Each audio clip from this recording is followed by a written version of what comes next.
Класификација на медиумите.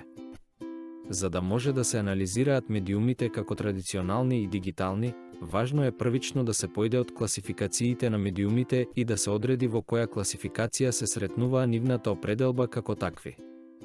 Значи, појдовна точка во анализирањето на претходно наведената споредба е класификацијата на медиумите.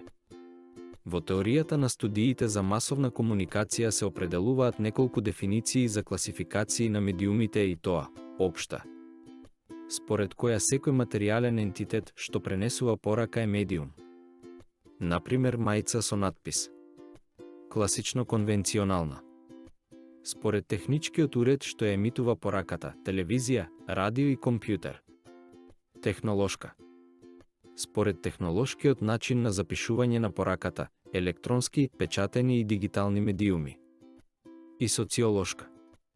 Според комуникацијскиот систем која пренесува пораката, масовни, глобални, државни, локални и приватни медиуми.